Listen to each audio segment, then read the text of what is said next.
This episode is brought to you by Progressive Insurance. Fiscally responsible, financial geniuses, monetary magicians. These are things people say about drivers who switch their car insurance to Progressive and save hundreds. Visit progressive.com to see if you could save. Progressive Casualty Insurance Company and Affiliates. Potential savings will vary, not available in all states or situations. This is what you do when you've just found that statement handbag on eBay and you want to build an entire wardrobe around it. You start selling to keep buying. Yep, on eBay. Over that all-black everything phase? List it and buy all the color. Feeling more vintage than ever? It's out with the new and in with the pre-loved. Next thing you know, you've refreshed your wardrobe basically without spending a dime. Yeah, eBay, the place to buy and sell new, pre-loved, vintage, and rare fashion. Excuse me, can you take a photo of me? Sure, but if you had the new Samsung Galaxy Z Flip 6, you could snap your own hands-free selfies. Really? Watch! I just flex it to the perfect angle, set it down, and FlexCam with Galaxy AI automatically zooms for the perfect shot. Whoa. Post-worthy. New profile pic-worthy. Flex the newest Galaxy AI foldable Z Flip 6. Get yours now at Samsung.com. Samsung account login required. FlexCam length varies and is shorter than standard zoom length. Galaxy AI provided free until end of 2025 on supported devices.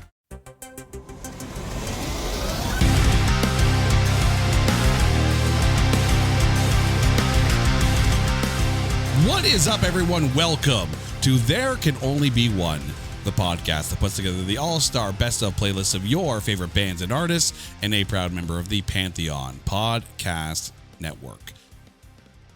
We have not really touched on the blues that much. We also haven't really touched on psychedelic rock that much during the duration of, or at least the existence of this podcast. So we're going to actually take both genres and tackle them today, because we are talking about the Steve Miller Band. And here to join me from 6:40 a.m. Toronto, Lyle Robichaud is here. Lyle, welcome back to the show. How are you doing? Always good to be back, Jason, especially when I am not being sat through crazy movies and musicals this time. Happy to talk about something that I love very much. Another band from the 70s, which I really shouldn't be into given my age, but that is one of my favorites. An old soul you are, sir. An old soul indeed. You are the one that brought the Steve Miller Band to this episode. So what is it about the Steve Miller Band that made you want to pitch this? They're one of the bands that I kind of hooked onto when I was a kid that I found quite naturally, because I found them through my dad, who was a guitar player. He played a lot in the living room when I was growing up, and he played a couple of Steve Miller songs. So that was kind of my first jump down the rabbit hole of music from that generation, being his generation. And it's kind of got the country twang to it, which I love, being from New Brunswick, but it's also on the side of like prog rock and psychedelic sometimes too. They're a really mixed bag of a band, and you'll see as we go through these albums, they swing very heavily back and forth between the blues and the psych rock. So anybody that's got that kind of range, I'm going to be interested in. Now, I'm going to be very, very, very honest. My Steve Miller Band knowledge kind of begins with the Joker. I did not realize exactly how many albums were out before that album came out. How familiar were you with his earlier stuff? I was pretty familiar with his earlier stuff. I knew there was a lot, but I hadn't listened to all of it. Some of the albums that came up before the Joker that I definitely listened to before were Brave New World and Number 5. A couple of those songs from those albums were on one of the extended greatest hit CDs that my parents had. So that kind of made me delve into the early stuff a little bit, but the really, really early stuff, like we're talking Sailor and Children of the Future, this was actually my first exposure to them.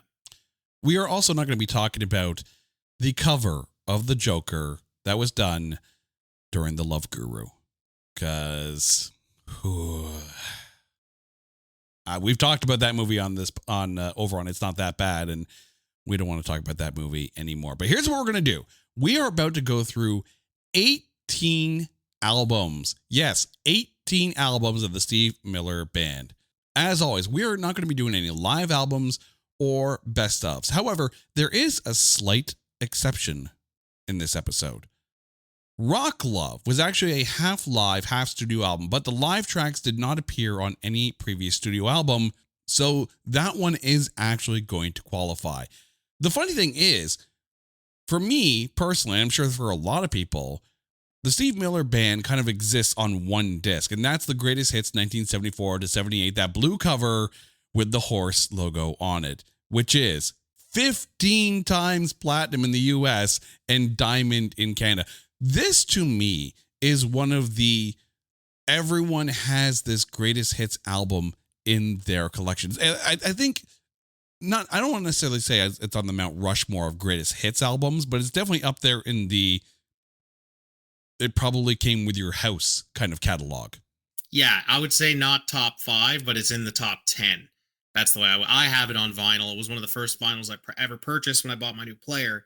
But it's true. It's one of those albums that people know them for the greatest hits album, which is both good and bad for a band, I guess. But for Steve Miller Band, when your greatest hits are that good, and there is a greatest hit on that from various decades. So it's a good encapsulation of the band, but this is most definitely a much deeper dive than just that one greatest hits album for sure. Yeah, I take a look at this and put it in kind of the same category as like the Eagles' greatest hits and Bob Marley's Legend and Journey's greatest hits. There are some greatest hits that are, for some people, the only album they probably have from that artist in their collection. Yep. 100%. Sometimes it's the only album you need as well, especially if it's like a Legend by Bob Marley, where you have everything else. A Chronicle by CCR also comes to mind, where it's just like, this is your Bible. This is everything you need. Well, let's get started on this journey because we're going to be here for a while. Children of the Future, released in the first half of 1968. The band at this point was Steve Miller, Boz Scaggs, Lonnie Turner on bass, and Jim Peterman on organ, and Tim Davis. The album peaked at number 134 on the U.S. charts. And by the way, you're going to hear the members at this point because there is a lot of personnel changes when it comes to the Steve Miller Band through the decades. But off of Children of the Future, what did you go with? This one actually was a big surprise to me. I liked a lot of the sounds coming off of this. Very much a Stevie Ray Vaughan kind of feel, rocky, bluesy, but it still had the echo of the psych rock in there. I went with Stepping Stone because it was very Steve Miller. It was very Stevie Ray Vaughan-esque. I really liked the riffs. It was a little bit more upbeat. I enjoyed it a lot. Like I said, this was one of the big surprises. I actually found myself listening to this off the research for the podcast. I have it on my playlist now. Very much enjoyed this one. Yeah, I was not expecting as much psychedelia on the album as there was. Because again, my knowledge of Steve Miller Band was the hits. Was that blue CD, the greatest hits 74 to 78. So 1968 threw a few curveballs. And yeah, Stepping Stone is also my pick as well because it's got a fantastic groove. I did have Fannie Mae and Junior Saw It Happen on my short list, but there's some good stuff on this album. Yeah, my honorable mention was Pushed Me to It. Oh, that's I enjoyed that one as well. The whole album really is solid. Like I said, this is one of the ones where I really found myself kind of appreciating the early work. This is what you do when you've just found that statement handbag on eBay and you want to build an entire wardrobe around it. You start selling to keep buying. Yep, on eBay. Over that all-black everything phase? List it and buy all the color. Feeling more vintage than ever? It's out with the new and in with the pre-loved. Next thing you know, you've refreshed your wardrobe basically without spending a dime. Yeah, eBay, the place to buy and sell new, pre-loved, vintage, and rare fashion. Excuse me, can you take a photo of me? Sure, but if you had the new Samsung Galaxy Z Flip 6, you could snap your own hands-free selfies. Really? Watch. I just flex it to the perfect angle, set it down, and FlexCam with Galaxy AI automatically zooms for the perfect shot. Whoa. Post-worthy. New profile pic-worthy. Flex the newest Galaxy AI foldable Z Flip 6. Get yours now at Samsung.com. Samsung account login required. FlexCam length varies and is shorter than standard zoom length. Galaxy AI provided free until end of 2025 on supported devices. In the 2024 Jeep Grand Cherokee L, the journey from point A to point B isn't such a rush. In fact, with 3 rows of spacious comfort, thoughtfully crafted luxurious design, and an available premium Macintosh audio system, you'll find yourself seeking out the scenic route more often, even if it's just another lap around the block. Jeep, there's only one. Visit Jeep.com to learn more. Jeep is a registered trademark of FCA US LLC. We now move on to October of 1968, and Sailor hit number 24 in the US and number 27 in Canada. Living in the USA hit number 94 on the Billboard Hot 100. So off of this one, disc number 2, what's on your list? My list was short for this one. I did not like this one as much as I liked Children of the Future. This was much more, I think, too into the psych rocky aspects for me. It was getting into Pink Floydish territory, but I did like the amazing hook and the driving chorus of Overdrive. So Overdrive was my pick for Sailor. This is going to be the easiest Spotify pick list of any episode because we're 2 for 2 already. Ooh, Overdrive. I don't think this has happened yet. No, and I don't think it has. Overdrive is my pick as well. It's funny that you said you didn't like this album as much. I think I liked this album more than Children of the Future. And it's interesting how you can have that kind of difference in opinion yet still land on the same song. Yeah. I did have Living in the USA and Diamond Dance Romance on my short list, but there's some good tracks on this one. I wasn't expecting this. I did like Diamond Dance Romance. I think if I was going to have an honorable mention, it probably would have been that. But I just remember thinking there's none that I like as much to even closely compare to Overdrive. So I think that's why I left my honorables blank for this one instance. Moving on to June 16th, 1969 in Brave New World. A couple of member changes here. Boz Scaggs and Jim Peterman are out. Ben Sidran is now on keyboards. A quick note here. On the song My Dark Hour is a guy credited as Paul Ramone. That's not Paul Ramone. That's the Paul. That is the Paul. Not Stanley either. It's Paul McCartney. The album hit number 22 in the US and number 38 in Canada. That song, My Dark Hour, hit number 126 on the US charts. So off of Brave New World, and remember, this is Steve Miller Band, not Iron Maiden. What's your pick? So this one, I went with a completely different direction because this one sounds a little bit more like your stereotypical Steve Miller Band. This is kind of where you feel the groove starting to be found of what's going to turn out to be the winning formula for them. But I went with something that's kind of not the winning formula because I went with LT's Midnight Dream as my pick for this one. It's got some country to it. There's some twang injected into it, very, very hard. I absolutely loved this song. This is another one that ended up on my playlist once the research for the episode was over. My honorable mentions, however, are Got Love 'Cause You Need It. It almost reminds me of like a Deep Purple sound, so I very much like that one as well, but not even close to LT's Midnight Dream. I had one song on my short list, and that was Can't You Hear Your Daddy's Heartbeat, which I thought was actually really good. In listening to these older albums, I never realized just how many callbacks the Joker actually has. And because I had no prior knowledge of Steve Miller Band prior to the Joker, it was like, okay, cool. He's got some real trippy lyrics in here, and I don't know why they're calling him Maurice or whatever. And then you start doing the deep dive, and you're like, oh. You realize the Joker is a very meta look back at his career. Oh, yeah, absolutely. And the funny thing is, and, as a podcast host, I know I make reference to a bunch of past episodes, and that's in the hopes that you, dear listeners, will go out and listen to those past episodes and, having a little bit of fun and going back through the back catalog. This is kind of like the same way that Steve Miller Band did with his prior albums. It's true, and I didn't even read it. I'd heard of the Maurice before, but I didn't know that he actually had a song called Space Cowboy up until this run through. So it kind of unlocked it for me. So I was like, wow, that's actually way smarter than I gave it credit for. It almost gives, even though Joker is an incredible song anyway, it almost gives it a little bit more of a light to it now that you realize that he was writing about himself in earnest. It wasn't just him coming up with cool nicknames for himself for like a song. He was actually using all of the former kind of aliases he's gone by in different work before that. Yeah. I mean, there are a couple of bands that have actually done that and done a lot of their own reference dropping. I know Megadeth has done that. I know Dream Theater has done that on Octavarium. But Space Cowboy is definitely my pick for this album. And the funny thing is, too, I just wonder, because when I hear Space Cowboy, yes, I do think of the Joker, but I think of two other things. The first one, of course, is the end of every episode of Cowboy Bebop. Because at the end of every episode, it's "See you, Space Cowboy." And Battle Beyond the Stars. It's a movie we actually covered on It's Not That Bad. See, I could play this callback game there too, Stephen Miller.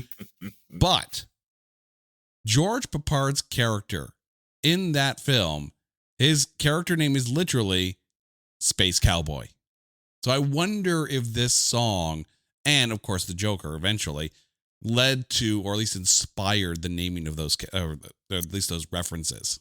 Honestly, I've seen JoJo before, and I would not be surprised if there was some Steve Miller in the DNA of that. It has the feel a little bit. It's got the right color scheme. It's got the right, it does have the feel to it. A lot of animes, actually, if you look at it, would kind of go well with a 70s soundtrack, more so than I think I've ever thought of until this exact moment. Well, anything with some funk in it. I mean, if the theme from Cowboy Bebop isn't a bop on its own, on its own is 100% right. That's one of the ones I think that should probably get a revival. I know that one didn't run very long, I don't think. Well, the anime series didn't run too long. The Netflix live action adaptation is absolutely fantastic and deserves another season, but Netflix is going to Netflix, and this is Netflix is going to Netflix. If it doesn't make us $6 billion immediately, that means it's getting canceled.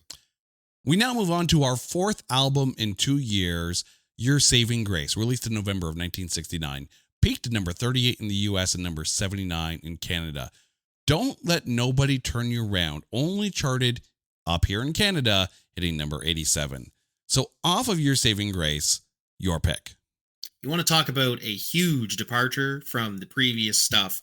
This one was very kumbaya, very acoustic campfire friendly stuff. Less of the psych rock, much less than this was the biggest swing shift over into the other direction, I think. My best on this one was actually the title track, Your Saving Grace, and my honorable mention was Little Girl. Both really good, a shorter album as well compared to their other ones. I think this one only had 10 or less songs, where some of them get really bloated the further on down the line that we go. This one was a lot of quality. I would put this one up with another one of the early albums that really surprised me and how much I liked it, even though the entire time I was thinking, wow, this sounds like a completely different band than the first ones that I listened to. Yeah, I kind of had the same reaction to this, where it's like, oh, we went through all of this and now we're here. This is a left turn at Albuquerque.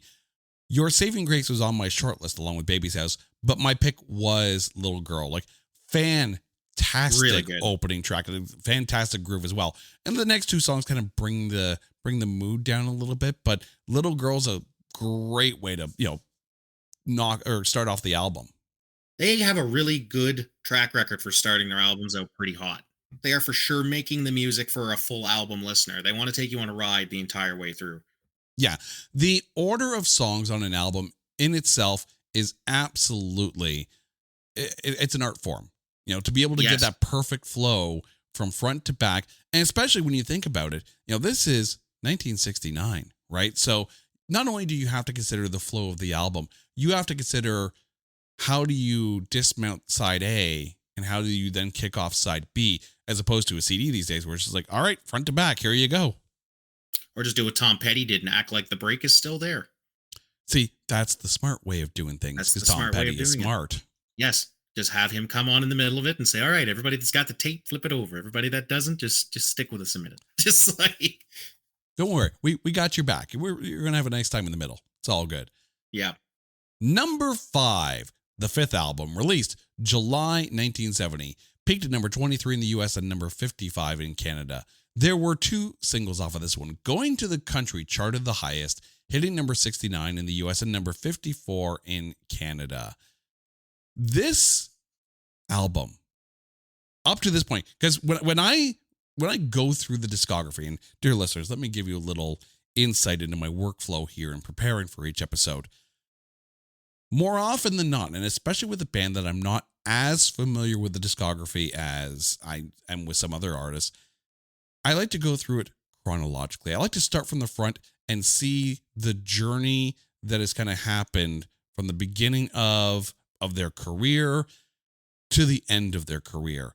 And now here we've got number 5, and it happens to have one of my favorite songs to this point, and that's Hot Chili. Because sometimes you just want a song to be good, silly, fun. And this song is that. Hot Chili is a fantastic song. Rule number one, if you're in a band, this is how you should go about things. If the band is having fun, the listener is having fun too. Hot Chili is that song for me off of this album. And honestly, my favorite song from the first 5 albums. But off of number 5, what did you go with? This album was a force for me because this was one of the ones that I had somehow been completely blind to in my years of fandom for Steve Miller. So when I came into this one, right off of the bat, I was like, this sounds full Steve Miller achieved. Like, this sounds exactly how you would expect it to sound like if you were hearing Steve Miller if you were hearing Steve Miller after hearing all the hits, you're looking for something extra. This is what I would have hoped to hear. And the best song in my mind is Jackson Kent Blues, but my honorable mention, and it even has a 0.5% difference on my little chart that I have, is Hot Chili, because just like you said, you can tell in the recording how much fun everybody was having with that. And it's so rare that you get that encapsulated on tape after like X amount of takes of something. You're in the studio, you're dying of the heat all day, you're trying to get an album out, you're stressed out about creative processes and all that. Sometimes you just got to write a fun song about chili and all of the fun will come out. And that is most definitely one of the best Steve Miller songs that is not widely known, I think. But musically, Jackson Kent Blues just struck me in a certain way that I was like, the other one's funny and makes me smile, but this is an amazing song. Yeah, I did have Tokens on my short list, but let's get back to Hot Chili for a second here. When you think about bands that have, at this point, we're 6 albums into this journey. And obviously they're going to have their own rehearsal space, and they'll probably have some recording equipment in the rehearsal space so they can probably record some demo tracks. If you're an original band and you have that ability to record some of those just rando jams that you happen to have, and you do it. Because I have a feeling Hot Chili kind of came out of one of those. It feels like that. And some of the best songs that have ever been put to tape came out of just random nonsense. American Woman by the Guess Who comes to mind. He was tuning his guitar because they got a power outage at a show. They went on auxiliary power. He had to tune by ear, and he wrote the riff while he was up there on stage, and they just banged it out. Look at it now. Everybody knows that song from Guitar Hero, let alone if you're in Canada and you're a fan of the Guess Who. Like, some of the best songs ever have come from just people being, goofy with their friends that happen to be in a band. Like, sometimes that's where the genius comes from. Yeah, the number of times I've been at a rehearsal or something like that, and we just start jamming, just a warm up kind of thing, and then all of a sudden you realize, no, this is actually a really, really. Tell me someone's recording this. Tell me, no, we didn't record it, and you're not going to remember that riff the next day. Nope, and you're never going to get it back either. That's the thing. Rock Love, released September 1971. The band at this point consisted of Steve Miller on guitar and vocals, Ross Valerie on bass, and Jack King on drums. And this was before Valerie became one of the founding members of Journey. The album hit number 82 on the Billboard 200. The title track was released as a single, but unfortunately did not chart. So we got a small sample size on this album. You got a couple of live tracks and a couple of studio tracks. What did you end up going with? This was not a good album. This is a short album, which I also really don't like. So this was most definitely one of the ones that I did not like. Even the title is kind of strange. I went with the title track, Rock Love. Honorable mention, Harbor Lights. Harbor Lights more because it reminded me of home a little bit. And it was pretty good as ballads go. But this just felt like the odd man out. This felt like cutting room floor stuff. Yeah, Rock Love is my pick off of this one as well. I think and now we're what, three same songs? Yeah. This is going to be a very, very, very similar playlist here. I actually had the Gangsters Back on my short list, but you're right. Like this, it didn't feel like it knew what it wanted to be. It felt like almost a couple of cast-offs, and like you had to get something out for getting something out's sake. Especially coming off of number 5, which, like I said, did feel like they really got the needle in the groove for their sound going forward. It felt like all the building blocks were there. It was very surprising to me that there were 2 albums between number 5 and Joker. Even though they're not separated by very much time, none of these albums are.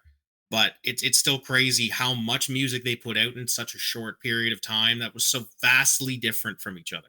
Yeah, and that's the thing too. Like we talked about this on the CCR episode that we did. See, I can do the same thing too, Steve Miller. But it's one of those things where you wonder how much label pressure there was to get things out. And you're going to end up getting albums like Rock Love where it feels rushed and not complete. Yeah, not complete at all. Like, especially when you go to the next entry, which has a ton of material on it. It just feels like, I don't know what happened here. It feels very much like an afterthought, even when you're listening to it. The fact that there's 2 or 3 live recordings on there, like, it just seems out of place.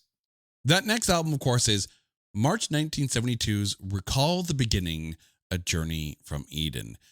There's a long list here of players on this album. Steve Miller on guitar and vocals, Gerald Johnson on bass, Ben Sidran on keyboards, Dick Thompson on keyboards, Jim Keltner, Roger Allen Clark, Gary Malaber, and Jack King all performing drums on this album.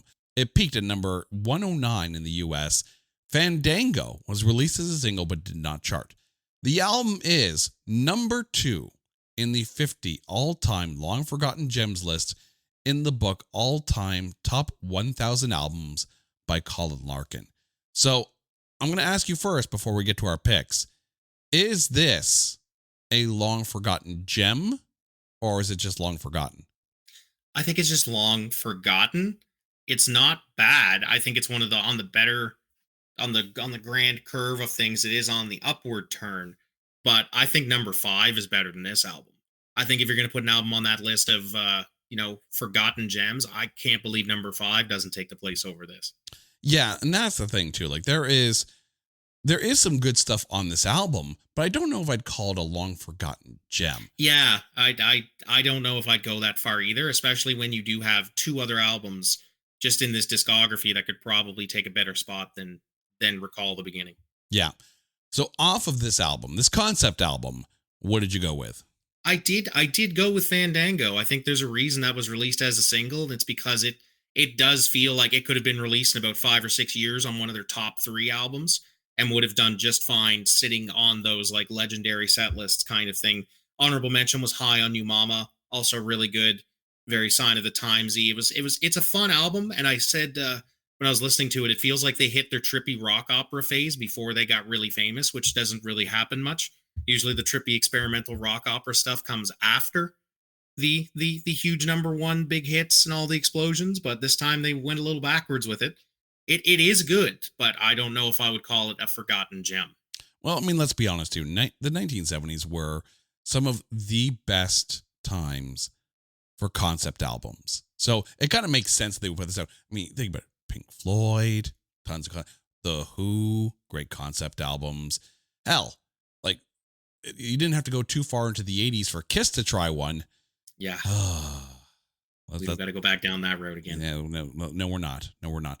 There is a stretch on this album, and I'm glad I got to listen to it on Spotify because then I got to hear all 3 songs in a row. And it starts with Somebody Somewhere Help Me to Love's Riddle to Fandango. That 3-song stretch really feels like prime storytelling when it comes to this concept album. He was trying. You could really tell that there was more of an earnest attempt here to tell a cohesive story than there is in other albums like this. Sometimes the songs are just very, very loosely strung together with a narrative. But in this one, you could tell there was a lot of thought put into the lyrics of these songs, including the one that would eventually be like wheeled into the Joker, Enter Maurice. There was a lot in that too that you can tell. He was trying very hard to kind of flex the songwriting muscles. Some of it lands, some of it doesn't. It doesn't stick as hard as the other concept albums that you mentioned, like stuff like The Who and stuff like that will always be classic. I don't know if this can kind of hold a candle to those kinds of things. Yeah. One of these days, we're just going to do like an episode on concept albums because that'll be fun because there are some fantastic concept albums out there. Oh, yeah. And concept albums that from bands you wouldn't necessarily think would put one out, but lo and behold, they did. Wasp actually has a fantastic concept album called The Crimson Idol, but we're not talking about Wasp right now. We're talking about the Steve Miller Band. And it's about to get big. Here we go.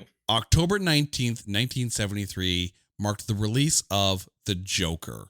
The band at this point is scaled down to Steve Miller, Gerald Johnson, Dick Thompson, and John King. The album hit number 2 in the US and number 1 in Canada, so Canada likes the Steve Miller Band better. The album is platinum in the US. There were 2 singles off of this one. The Joker hit number 1 in the US, the Netherlands, New Zealand, and the UK. So let us know why The Joker is your pick off of this album. It is. But like, what can you even say about this album, honestly? Like, it's hard to sit down once you get to where you know you're going eventually. Once you hit those stuff that you've heard a million times, it's like, what do I say about this that hasn't already been said? There's a reason The Joker is like one of the most well-known songs of its time. I think at this point, countless movies, countless references. It's a pop culture thing in itself now. And it's because the do like at the bass riff to the lyrics of it to now I know it's so meta and he's talking about a bunch of his old stuff. How good must it have felt for Steve Miller? And this was the interesting part because I did come away with something new to say about it because I did this whole experience leading up to it. How awesome must it have been for Steve Miller to hit his biggest high, finally cash the jackpot, your ships finally come in, you're a really good artist that just hasn't gotten the airplay yet. How much better for him must it have been for that to take place with a song where he sings about his career? Oh, it has to be brilliant, and it's got to be gratifying too, because you are now. Let me count this here: 1, 2, 3, 4, 5, 6, 7. You are 8 albums into your career, and you finally get a number 1 hit. Like that's got to be absolutely satisfying. And not even just the number 1 hit with a bullet, and you're about to enter into the glory days. Like you're not just this isn't a one and done. You're on your way to the promised land a little bit. And there's other good stuff on this album. My honorable mention is Love and Cup. Love and Cup's a great song that does get lost because it's on the Joker album. But the whole album cover to cover is great. Yeah. I had Sugar Babe and Your Cash Ain't Nothing But Trash on my short list. But yeah, it's the Joker. Of course it's going to be the freaking Joker. I mean, let's put aside the fact that I'm a bassist. And this song is tailor-made for those of the 4-string persuasion. It's iconic because it's so different from everything that was out at the time, yet it's still sing-alongable. And you don't even have to know the previous 7 albums and the references that are in this song, because I sure as hell didn't, to be able to get into the groove. And it's a fun song. It's a chill song. It's a patio song. I have been to countless country music festivals, as we all know, being from where I'm from. This is probably the cover I have heard the most country music artists go up there and do, whether it be the opener of the day of like a huge festival, or whether it be, I remember we went to see Jason Aldean and he was the headliner of the night and he did a cover of it as well. I have most definitely heard this covered by other big mainstream artists more than any other song. Yeah, I want to put this into perspective just to show you how big the Joker is in comparison to everything else on this album. The Joker is obviously the most listened to song on this album. And I'm going to give you some Spotify stats here, okay? So when I did my research for this, the Joker is sitting at 505 million streams. Obviously, the most played song on the album. The next most played song off this album only has 2 million streams. And that is Shubada Dumamama. Why did I think it was going to be that one too? Just because people wanted to hear what it sounded like. Yeah. If your song looks like someone just sat on the keyboard, it's probably going to get, picked up and played at some point. Fly Like an Eagle, released May 1976. The band is now Steve Miller, Lonnie Turner on bass, and Gary Malaber on drums. The album hit number 3 in the US. It is 4 times platinum in the US, 2 times platinum in Canada. There are 4 singles off of this one. Rockin' Me charted the highest, hitting number 1 in the US and Canada, and the title track, Fly Like an Eagle, hit number 2 in both countries. In 2012, the album was number 445 on the Rolling Stones 500 Greatest Albums of All Time list. Not gonna lie, it's well deserved to be on that list. But what did you go with off of this one? So unpopular opinion after everything we just said, this is the greatest Steve Miller album ever made. This has their best songs on it. I do think that there's some stuff on here that is better than the Joker. And this is the one that's very, very sentimental to me. So my dad, like I said, I found Steve Miller Band through my father who played guitar. One of him and my mother's favorite songs to do together was Take the Money and Run.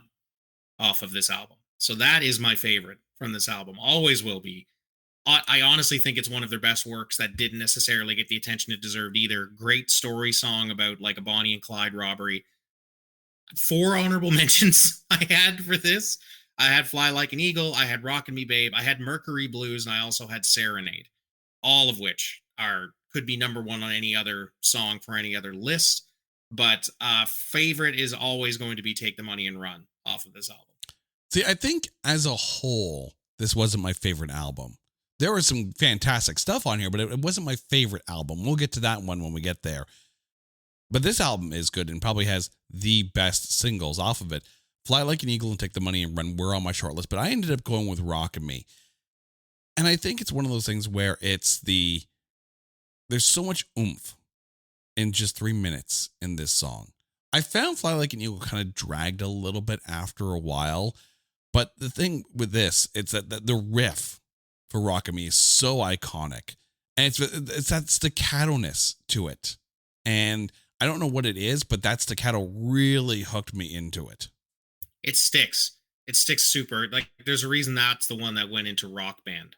I remember that was another big, when I was a kid, I already knew about Steve Miller Band, but then I believe it was Rockin' Me was in one of the rock bands. A bunch of my friends found it through there and they're like, that's the band you like. I'm like, yeah, I told you they're great. This is what like, and it is. It's something about that riff where they don't use any distortion whatsoever. It's just super clean electric guitar noise. They just had this sound all their own, and this 3 album stretch that we're in right now was when they were firing on all cylinders. Creatively, musically, everything was just connecting the dots for this band. Yeah, this might have been the tightest the band has definitely sound for sure at this point. Yeah, probably. If you're talking about like pure musician and like the machine is cranking out hits, this might be the tippity top. Yeah, and the funny thing is, because you are hearing of all these member changes, you're hearing different influences on different albums. So you are getting different feels from disc to disc, which is actually really interesting because, yes, it's a band, but I mean, the only constant throughout the entire career is Steve Miller. Yeah, which is good because thankfully you keep kind of your kingpin in place and you can just shuffle around everything around it. But that doesn't necessarily save you. There can be times when losing like what a lot of people may think is like a mild member of the band can completely derail things. The Malcolm Young with AC/DC thing comes to mind. Like, yeah, Brian and Angus, they were the face of it. Malcolm Young was the beating heart of the band. Without him, a lot of the things fell apart. And when he passed away just recently, a lot of people were very worried that they could never perform again because he was basically the metronome for everything. So if you lose what you think is a small piece, it can actually completely destroy things. But very rare to see a band with this much change that still stays relatively uncontroversial about it all as well. Yeah, like you don't hear about any big blow ups. There's never any, and there's bad blood because of this. So these two never spoke. There's a lot of changes, but there's not a lot of like nefarious reasoning behind those changes. We've got some more changes when we get to Book of Dreams, released May 1977. The core band is the same, but joining the band on the album are Brian Allward on piano and David Denny and Greg Douglas on guitar. The album hit number 2 in the US and number 1 in Canada. It is 3 times platinum in the US and platinum in Canada. 3 singles off of this one. Jet Airliner charted the highest, hitting number 8 in the US and number 3 in Canada. And this is the last album before we get that, that greatest hits album that everyone had. So basically there's a stretch, right? From the Joker to this, where all those greatest hits came from. That's a lot of fantastic output in a short span of time. It is. It's a work rate that, much like the CCR episode that we did, not a lot of bands can put out that much quality in that short of amount of time.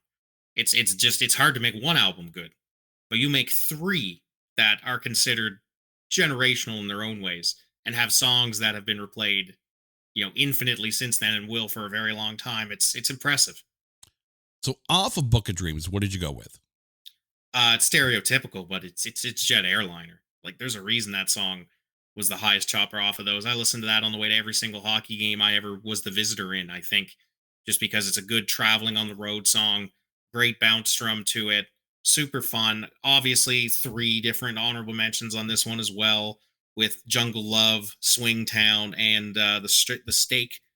All great songs. Everything on here is good. Everything could deserve its own little time to shine. A little bit more filler on this one than there was on the other ones. This one isn't as tightly wound of cover to cover as the other ones were, like Babes in the Woods and Electro Lux. I can never say this word.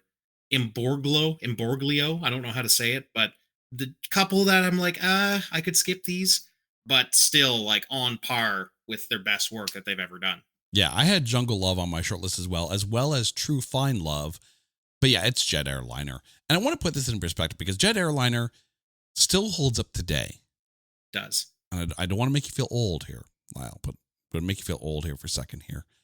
Jeez. 47 years after its release, it still feels fresh. Yeah, it's true. There's not a lot of songs that sound like it. No, absolutely. And it is definitely Steve Miller Band at peak, running on and firing on all cylinders. Circle of Love, released October 23rd, 1981. We have one member change on this. Gerald Johnson is now on bass. The album peaked at number 26 in the US. It's gold in Canada and the States. There were 3 singles off of this one. Heart Like a Wheel charted the highest, hitting number 24 in the US. So we had a 4-year break in between albums. Did the album stick for you? No, because it's so short. It's so short. There's only 5 songs on this album.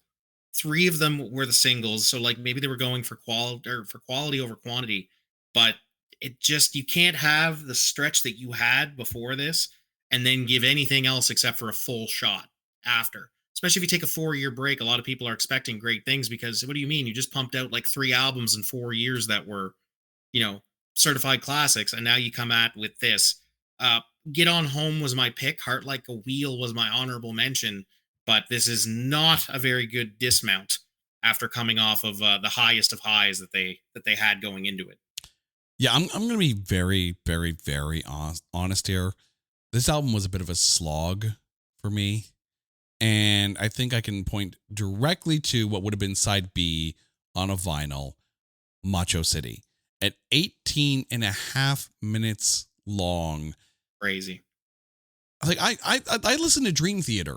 I'm used to long songs. I picked songs that were over 20 minutes long in that episode when we covered Dream Theater. I have no problem with a long song. And again, I don't mean to disparage any song, and I try to be as positive as possible, but this song annoyed the crap out of me. There was a point when I was listening to it where I was checking how long was left several times. Like when you're tapping the screen and seeing the little meter come up to be like, okay, I got 2 more minutes. Like that's never a good feeling. Like this is longer than an episode of Batman the Animated Series. This is unnecessary. Yeah, no. I ended up going with Get On Home. I really like the lyrics in this one, but I agree with you. Like it's not a lot of music on this, and when you have one song that takes up an entire side and that song in itself is quite skippable, that's not good. No, not at all. What was good though was Abracadabra, released June 15th, 1982. The band at this point is Steve Miller, Byron Allred, Gerald Johnson, Gary Malaber, and John Massaro and Kenny Lee Lewis on guitars. The album peaked at number 3 in the US and number 1 in Germany. There were 4 singles off of this one. Abracadabra hit number 1 in the US, Australia, Canada, and Sweden. And cue the 80s whip noise on this one. The whip sound has been used in more 80s songs than I care to imagine. So I have to ask you, this number 1 hit, this global number 1 hit, is it your pick? Abracadabra is not my pick for this, but it's the honorable mention. I happen to think that this album for them is one of their most underrated. So I think this belongs against the other 3 that were in the heyday. I think you could easily keep this as like the 4th man on the bench waiting to come on when the other ones are tired kind of thing. My pick for this one is Goodbye Love, because again, every time that a band like this does a country infused song, the itch gets scratched. My honorable mentions were Abracadabra, and it's right there. It was really, really close, especially now that it's been sampled by Eminem. That gives Steve Miller Band even more cred because, Steve Miller did come out and thank him on Twitter. And, this is really nice that an artist this big kind of takes our song and turns it into his big new song. So they're getting their props. It took a long time, but they're starting to get their props in the mainstream for the work that they've done. But other honorable mentions on this album that are just as good: Cool Magic and Things I've Told You. I really liked Cool Magic. I think that's a great song. And let me tell you why Abracadabra is not my pick off of this one. Yes, good. I'm good. I'm glad we agreed. I did find that the song kind of dragged. It was longer than I remember it to be. And maybe it's just because I don't know, maybe as I'm getting older, I have a shorter attention span. I don't know, but it's still a good song. And it is my one and only shortlist song. But I ended up going with Things I Told You because I wasn't expecting this. Like this song, great chorus, and it fits right in the pocket. You know, as far as lengthwise goes, we all know, and radio knows, there is a pocket where a song is almost the perfect length. Things I Told You fits right into that at 3:15. I love this song. I really do. And going through the songwriting credits, Steve Miller's not a writer on it. This is Malabar Massaro. So clearly the band he's got working with him is really putting together some good stuff. It really is putting together some good stuff. And like I said, this is one of these albums that I knew of it. I knew of the cover, and I'd heard Abracadabra before. But when I went back to listen to it for this, when you actually have to sit down, this is why I like this podcast format. It makes you sit down and listen to all of it cover to cover, and you find so much more that you just didn't appreciate. I have been telling my friends that knew I was doing this that to go back and re-listen to Abracadabra. Joseph, who's been going to be appearing on your show, me and him were talking about Steve Miller Band, and he said, like, what was your biggest surprise? Abracadabra and Number 5. I've discovered 2 new albums by my favorite band that I didn't realize were cover to cover favorites, and now I know. Yeah, Number 5 really was like an absolute gem of an album. That was a great find there. But now we move on to something a little different. Italian X-Rays, released November 1984. Another member change. Gerald Johnson is out and Kenny Lee Lewis is now on bass. The album hit number 106 in the US. There were 3 singles off of this one. Shangri-La peaked the highest, hitting number 57 in the US. Holy electronics on this album. We are in the weeds now. we have found ourselves, as people from where I'm from say, we are in the willy wags. We have found our way into the swamp. This is what happens when you're like, oh, this is super cool. All the kids like this. Let's just put as much 80s synth and post-production as we physically can. That this is how it went when the one song that did kind of do really well from this album is Shangri-La. It's on a lot of their less famous later down the road greatest hits, the ones that have not just the stuff that was on the original one. But I liked Shangri-La. The honorable mention is Out of the Night, but wow, this was how do I even put it? Such a stark contrast to the sound of everything else. Because at least when you had stuff that was a little bit different, like your Rock Loves and your stuff that was just a little bit off the beaten trail, would go a little bit more kumbaya, as I say, like more acoustic. You could still find the bluesy undertones in there. You could still see the DNA of it. This is just completely in a different stratosphere. Like, this is very, let's see how 1980s we can make something sound. Yeah, it did feel like the soundtrack to so many different 80s comedies. And I didn't even have Shangri-La. I don't have a short list for this album. I found this album really hard to get through. Yeah. Like, and again, I don't mean to disparage. I did find one song that really kind of stood out, and that was Golden Opportunity. So, okay, yeah. If this album feels like an 80s movie soundtrack, Golden Opportunity feels like the song that would end up on a John Hughes film. And I'm kind of okay with that. It does kind of, now that you mention it, it does kind of feel like it would be, this whole thing really feels like it was made for a movie. It feels like somebody contracted them, hey, we're doing this weird spacey Flash Gordon-esque movie. Is there any way you guys could do the soundtrack for it? And this is what came out of it. Well, it worked for Queen doing the Flash Gordon soundtrack. So I freaking love that movie.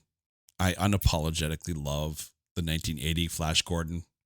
I've sat through it several times. My dad was a big Flash Gordon guy too.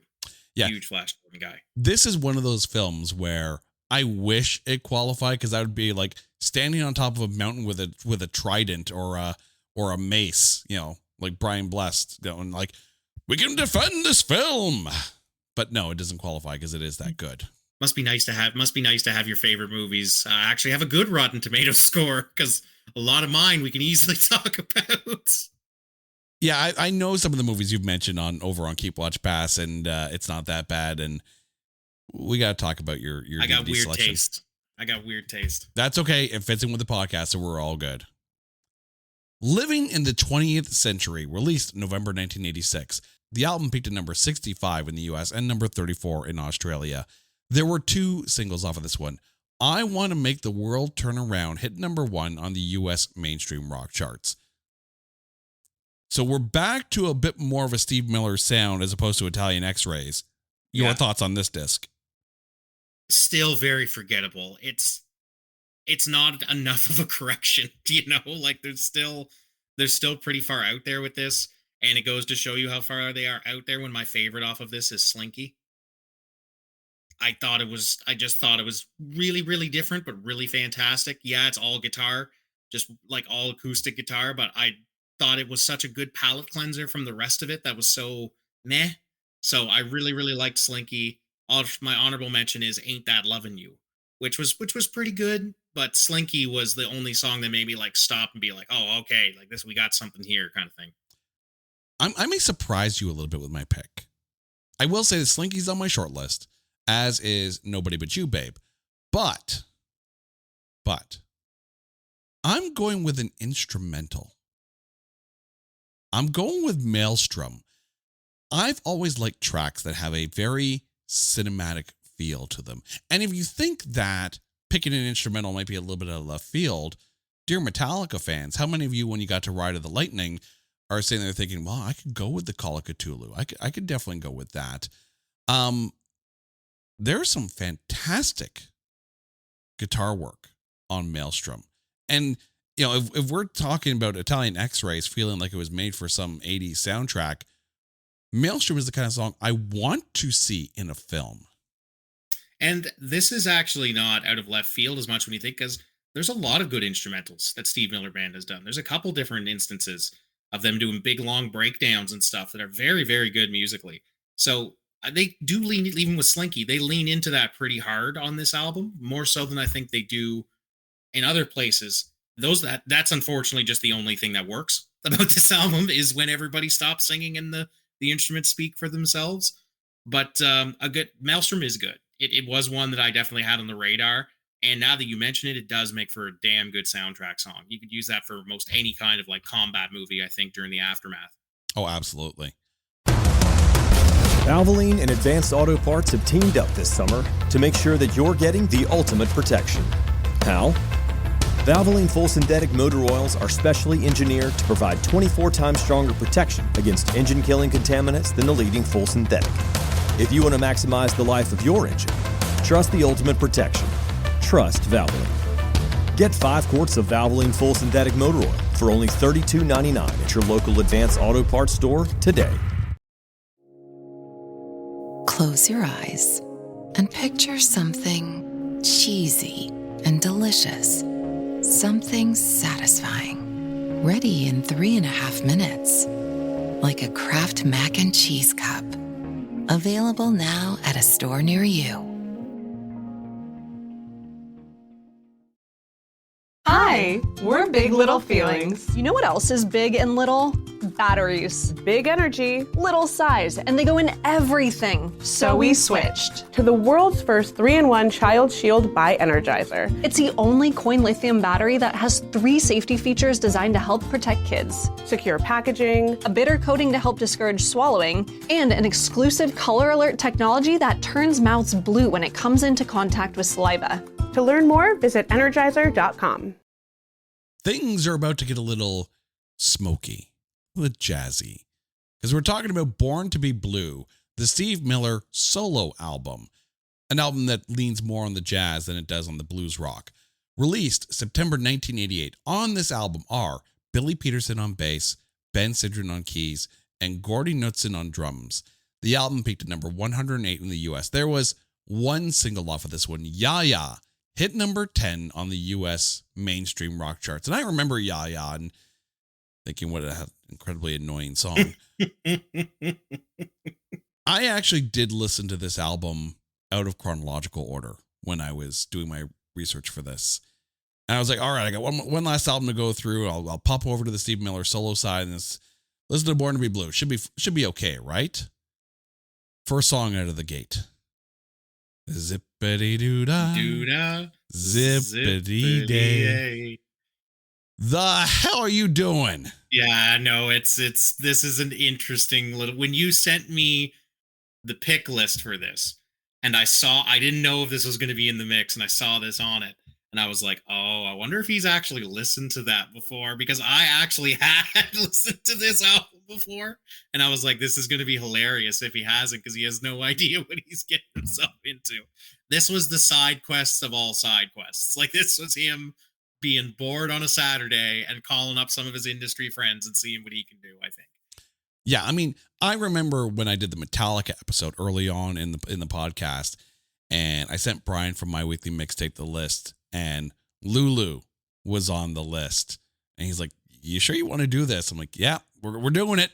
Metallica's on the whole damn disc. We're doing this. I like side quests. Did you realize your mistake with Lulu like you realize your mistake here about halfway through the album, I imagine? I liked this better than I liked Lulu.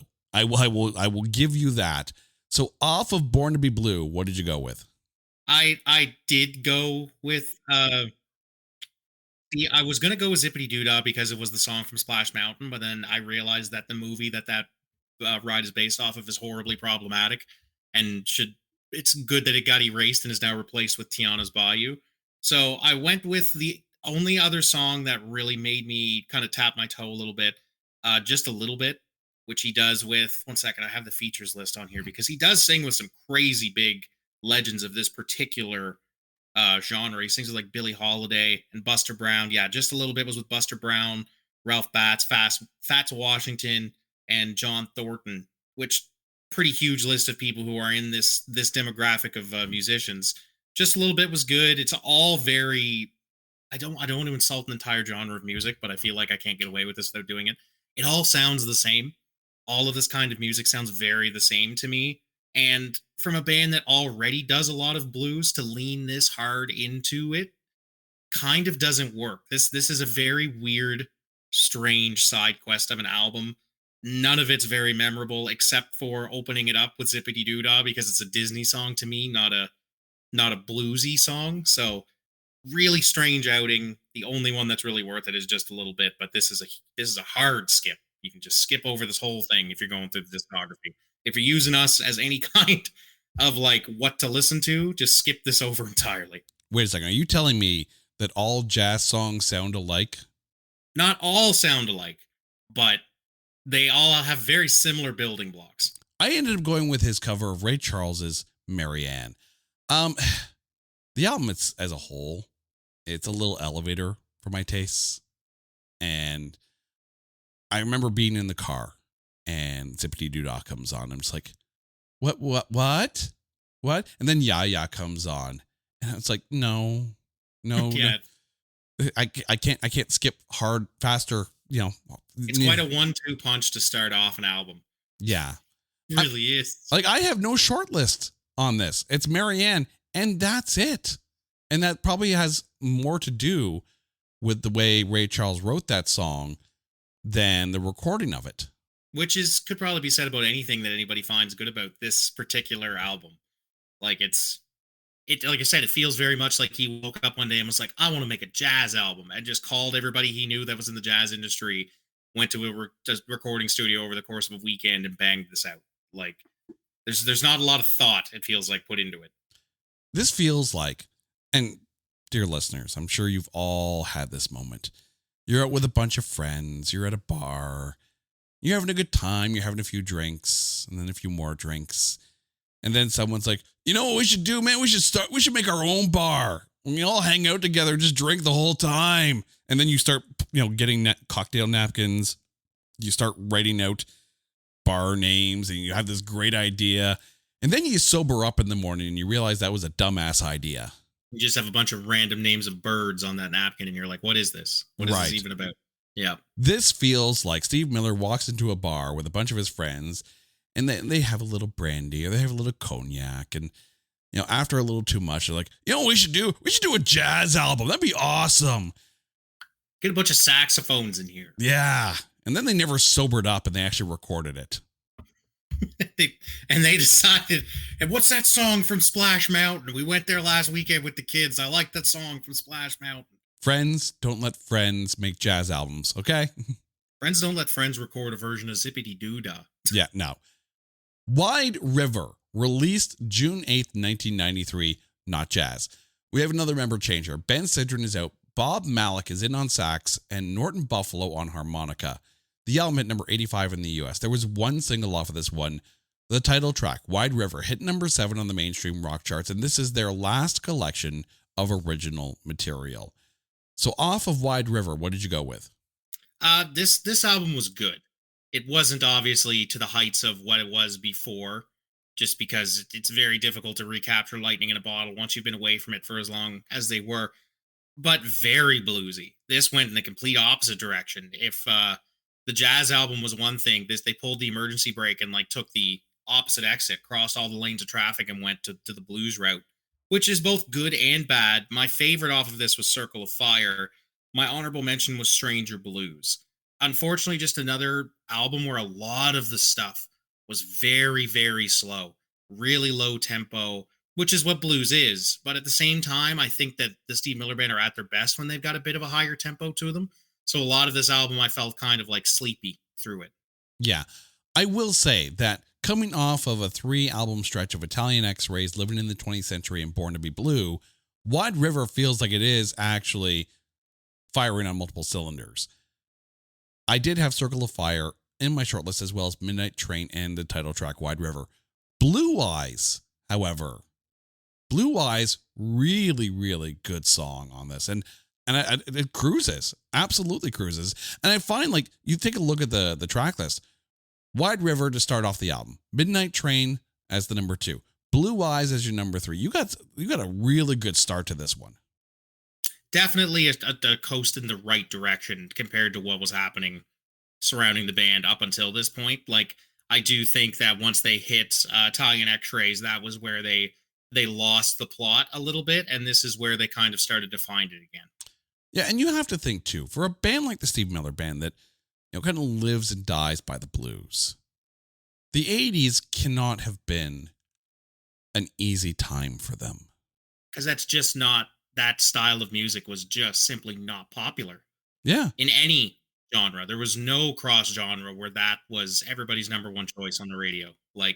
Which is unfortunate, because I do think the blues are the building blocks to every kind of rock and roll when you get down to it. Everything is built off of the blues, but it's just a sign of the times, unfortunately. I think that their best album, the run of, Joker and Fly Like an Eagle, all of that took place right at the tail end of when that kind of music was popular. It went out with a bang with the Steve Miller Band kind of thing. And then the 80s brought in the antithesis to that. So it was much them trying to play catch up as it was anything else. Yeah. When you think about bands from the 80s talking about how grunge killed the 80s vibe, killed glam rock, killed a lot of that electronica, you can see still Steve Miller looking at some of those bands going, first time, huh? Because that's kind of what the 80s did. You had disco and then you had new wave, and it kind of killed what we kind of look at now as that classic 70s rock era. Absolutely. You had it take out stuff like the Steve Miller Band. One of my other favorite artists of all time, I've mentioned him today and I'll mention him several other times, is Stevie Ray Vaughan.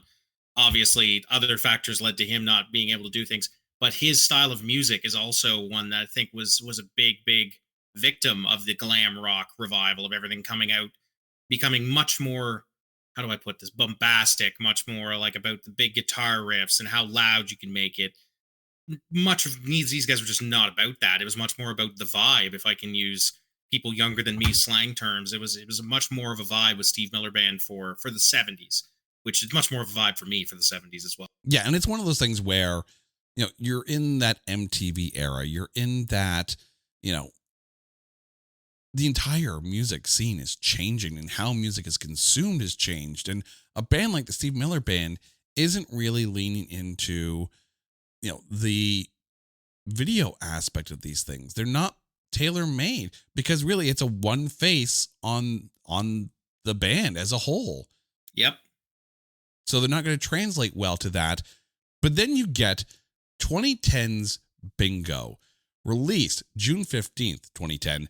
The band at this point is Steve Miller, Norton Buffalo, Kenny Lee Lewis, Joseph Wooten, Gordy Knudsen, Billy Peterson, and Sonny Charles on also vocals as well. The album at number 37 on the US charts is a collection of blues covers. Quick note here as far as the personnel on this. On the songs Rock Me Baby and Sweet Soul Vibe, the guitar solos on those songs are done by none other than Joe Satriani. So you're talking about bringing in the big guns for this one. Yeah. I freaking love this album. I did too. I'm so glad you did, because I'd never heard any of this because it was a covers album and it isn't any of the original material, but I did too. I got 2 songs into it and I'm like, oh, we are on to something here. And it was a joy to listen to cover. You can definitely, is there any other guitar player that as soon as they start playing the guitar, it's them, like Joe Satriani? He just has a way to make the thing cry like other people can't. I will be honest. I got a chance to go see Sammy Hagar on his recent tour while they were in Boston, Massachusetts. And Joe Satriani is doing all the Eddie guitar work, all that Eddie Van Halen. You close your eyes and you swear to God you were listening to Eddie Van Halen. The man's a professional. And his solo stuff that's purely instrumental is also incredible. He does a song that's like a hockey anthem at this point called Crowd Chant. I think the Minnesota Wild used it as their goal song for a long time. Just really great stuff. That kind of art is almost lost in today's generation. You don't see a lot of people who are famous for just being a guitarist and going out there and doing whole shows that are just instrumental stuff. But I've seen Joe Satriani on a solo tour, just doing his stuff, where most of it is strictly instrumental. And it's a church-like experience, I'll say. Yeah, they did do Satch Boogie at that show, so that was really freaking awesome. Awesome. But yeah, first of all, the production value on this album is some of the best production value, at least coming off of from the 70s. This album sounded fresh and full and recorded so well. And I get the technology's change. And I get that we did have let's do the math here, 17-year break between Wide River and this album. But this album burns. It's so good. Shot in the arm. Huge shot in the arm. Really, really interesting to hear, like you said, something that's separated by this big of a gap be this awesome. It was a huge surprise for me how good this was and how much I enjoyed it. So off of Bingo, what did you go with? So off of Bingo, it's pretty obvious because after gushing about it, but I went with Let the Good Times Roll off of Bingo was the one that really I gravitated towards. Other than that, there's a bunch that you could pick. There's Don't You Know, which is also really good, and Who's Been Talking. I'd never heard this song before, but when I jumped into Who's Been Talking, that was one of the funnest, looking around the room because I had headphones on at my office. And when they just kept going into more of the bouncy nature to it, everyone could see me just kind of sitting there doing the pigeon bob at my office. And I really did love this album. Every song on here could be my pick, except for what's the one at the end? Oop Hoop Padoo. That was one of the ones where I'm just this also sounds like you got marbles in your mouth when you came up with the title. But really great album, really great concept. And I think more bands should do stuff like this. Go find some old blues stuff, jack up their production. Not everybody can get Joe Satriani, which I do think was one of the X factors here. But this is just a great album for a late in the career band that knew what their strengths were at this point and didn't need to reinvent the wheel. We could just take other people's stuff and add our little bit of a swing to it, and we're gonna make a huge album out of it. Yeah. To quote Steve Miller, it's a party record, man. That is a literal quote. And it is a party record. I will say, A, I love the album. B, my short list is really only a anything but list. The only song I would not put on my short list is Tramp For some reason, that song just didn't stick with me. I ended up going with Sweet Soul Vibe. But let me talk about this album, though, because I am a musician. And when I hear songs, the minute I start really, really listening to them, I start to try and break down, well, how would I play this? How does this song go? What's the chord progression? And that's when you realize that a lot of blues songs kind of fit into that 1-4-5 progression. And if you've heard Tush by ZZ Top, you know exactly what I'm talking about. It's that, start at the root, then go up a fourth and back down there. Then you go to the fifth, and then you go down to the fourth, and you go back down to the one. Almost every song on this album is that 1-4-5. And it got to the point where, I get to Rock Me Baby. I'm like, oh, there's another 1-4-5. Oh, there's another 1-4-5. And it's like, oh, I hate the way my brain works sometimes. That's my secret, Cap. I'm always on 1-4-5. If Hulk play blues. Hulk seems like a blues musician. Hulk would rage after the Jazz album. Very much so. Hulk smashed that. We finally get to the end of the road here with Let Your Hair Down. Released April 19th, 2011. The album peaked at number 189 in the US. So again, another collection of 1-4-5 blues songs. What's your pick? This sounds like a George Thorogood album. This is the best way I can put it. If you listen to it cover to cover, it very much sounds like something that you can hear the age a little bit in the voices and in the songs. It's a little bit of a slower, there's less energy to it. Doesn't make it bad, but it's definitely a very strange thing to have be the final studio release Steve Miller Band album. The entire time I was listening to it, that's all I could think of was, this is very odd that this is what closes this episode out. Is this. There was only one pick, unfortunately. It didn't strike me as good as Bingo did. It's Love If You Want It. That one was pretty good. It stuck out to me as like, it's similar to everything else, but it's just different enough that I like the vibe more than the other outings. But like I said, just a very strange thing to be our final album to go through here. Of all the things for the Steve Miller Band to have released lately, like the latest thing from them, I didn't expect it to be something like this. See, I'll agree with you. It's not as good as Bingo. The song selection is not as good as Bingo. But this album starts strong and ends strong. Snatch It Back and Hold It is my short list. The Walk is my pick off of this. And I think mainly because it reminds me of David Wilcox's Do the Bearcat. And I love... My God, that's a great song. Right? But it has that almost like staccato walk to it. And again, same thing why I picked Hot Chili. Sometimes you just want a song to be fun. Do the Bearcat is an infectiously happy song. And that's a great comparison because that song does give you that same, you want to get up and dance to the walk. Yeah. And you're going to dance in a very, very awkward manner that makes you look like John Cleese trying to look for funding for his silly walk. But it's still a fun song. It doesn't take away anything at all. But now we get to the hard part. Or maybe it's a hard part this time. We'll see. So Lyle, 18 albums. Remind our listeners what your picks are. And if there can only be one Steve Miller Band song, what's it going to be? Okay, and this was hard for me because there's 3 or 4 that I was really tossing around. But for Sailor, my pick was Overdrive. For Children of the Future, my pick was Stepping Stone. For Your Saving Grace, my pick was Your Saving Grace. For Brave New World, Midnight Dream. For number 5, it's Jackson Kent Blues. For Rock Love, it's Rock Love. For Recall the Beginning, it's Fandango. For The Joker, it's The Joker. For Fly Like an Eagle, it's Take the Money and Run. For Book of Dreams, it's Jet Airliner. For Circle of Love, it's Get On Home. For Abracadabra, it's the whole album. Seriously, if you listen to anything I say, listen to that entire album. You've heard the other good ones, but this album's just as good. For this one, it's Goodbye Love. For Italian X-Rays, it's Shangri-La. Living in the 20th Century, it's Slinky. For Wide River, it's Circle of Circle of Fire. For Bingo, it's Let the Good Times Roll. Come On, in brackets. And for Let Your Hair Down, spelled Hare, I think, because of the rabbit on his head. It's dumb. The best is Love If You Want It. Now, the hard part, it's obviously between a song that's on Book of Dreams, Fly Like an Eagle, or The Joker. Everybody is aware of this, right?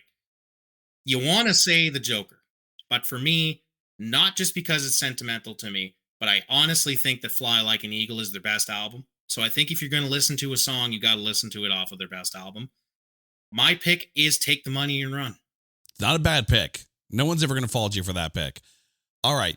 For me, off of Children of the Future, I went with Stepping Stone. From Sailor, I went with Overdrive. From Brave New World, I went with Space Cowboy. Your Saving Grace, I picked Little Girl. From number 5, I went with Hot Chile. From Rock Love, I went with Rock Love. From Recall the Beginning, A Journey from Eden, I went with Somebody Somewhere Help Me. From The Joker, I picked The Joker. From Fly Like an Eagle, I went with Rockin' Me. From Book of Dreams, I went with Jet Airliner. From Circle of Love, I went with Get Back Home. From Abracadabra, I went with Things I Told You. From Italian X-Rays, I went with Golden Opportunity. From Living in the 20th Century, I went with the instrumental Maelstrom. From Born to Be Blue, the Steve Miller solo album, I went with Marianne. From Wide River, I went with Blue Eyes. Off of Bingo, I went with Sweet Soul Vibe. And off of Let Your Hair Down, I went with The Walk. And this boils down to really a couple of songs. Sweet Soul Vibe really surprised the hell out of me. Because first of all, I didn't even know this album existed. And I was surprised at how good it was. But really, and I don't think I'm far off in saying this, the meat of the Steve Miller Band discography lives in that 1973 to 1977 output. And I'm a bassist. And I'm a sucker for a bass groove. So of course I'm going to pick The Joker. I knew if I didn't pick The Joker, because I felt bad. Because I was like, this seems like a cop-out just because this one's real personal. It's a great song, but it's also real personal. But I said, I know Jason's picking Joker. So I was like, at least somebody will have that covered. For the record, by the way, if your guitarist ever breaks a string, your bassist, this is the song you can play.